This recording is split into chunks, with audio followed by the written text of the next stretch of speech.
Hello everybody. In this video I am starting class 7 chapter 1 book exercise.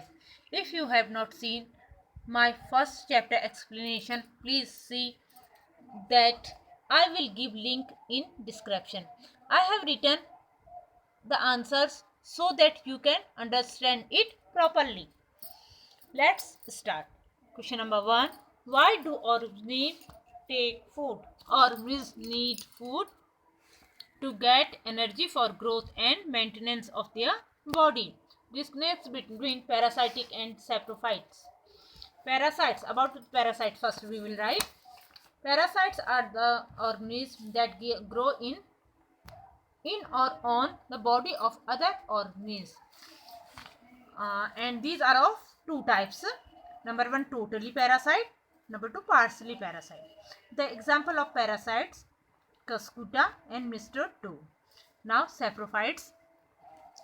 These are the organisms which derive nutrition from dead and decaying matter. They are saprophytes. They are only one type. The example of saprophytes are fungus and mushrooms.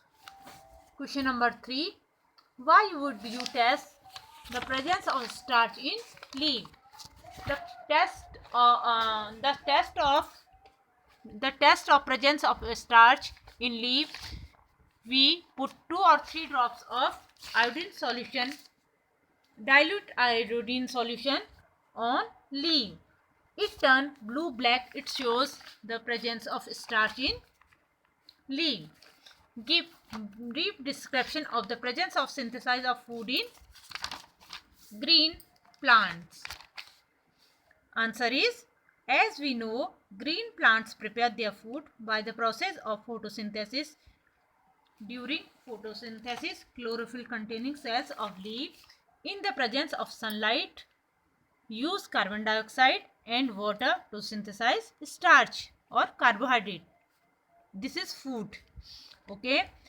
Now we can write in equation form. Carbon dioxide plus water gives carbohydrate and oxygen in presence of sunlight and chlorophyll.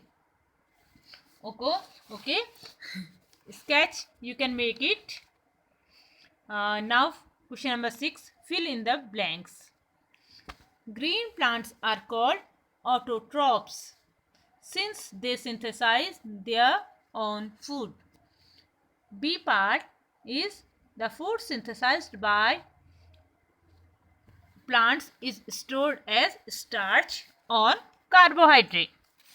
In photosynthesis, solar energy is absorbed by the pigment called chlorophyll.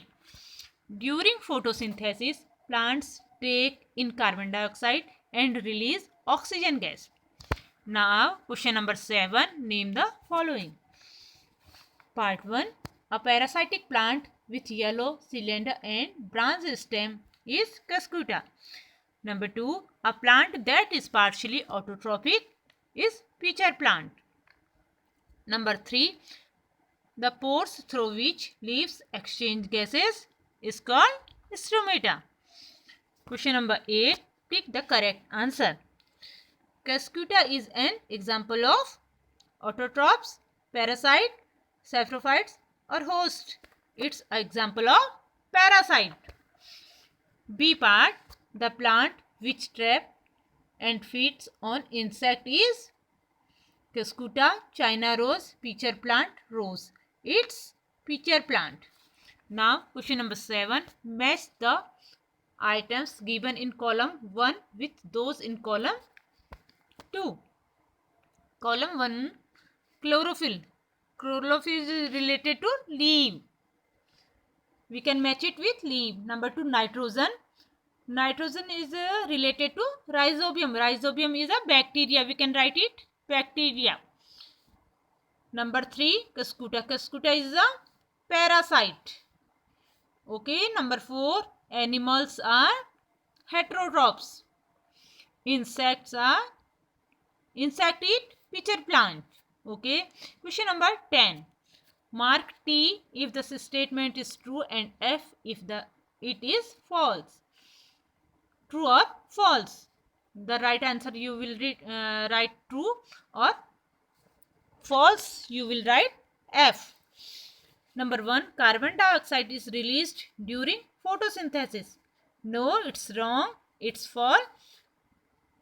क्या release करता है? What release plant? Oxygen. Number 2, plants which synthesize their food are called saprophytes. It's wrong. Plants which synthesize their food is called autotrophs.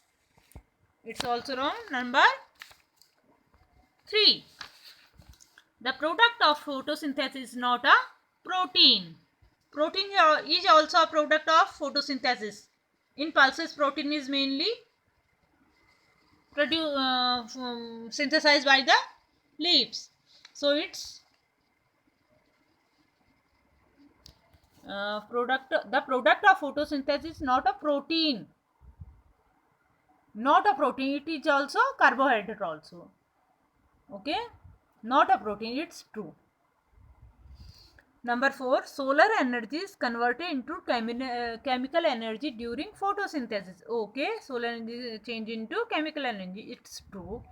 Question number 11, choose the correct option from the following. Which part of the plant take in carbon dioxide from the air for photosynthesis? Root hair, stomata, leaf with petals. It's stomata. Question number 12. Choose the correct option from the following. Plants take carbon dioxide from the atmosphere mainly through their root, stem, flower and leaves. Why do farmers, question number 13, why do farmers grow many fruits and vegetable crop inside large greenhouses? What are the advantages of the farmers? Farmers, answer is farmers grow many fruits and vegetables crops inside large greenhouses to protect them for extreme weather conditions like heavy rain, hail, cold. It also provides proper temperature for the plants to grow. The advantages to the farmers are as follows. Number 1, greenhouse protect the plant from hail, rain, etc. Okay, it protect. Number 2, the production of fruit and vegetable are increased. So, thank you. Like, subscribe and share.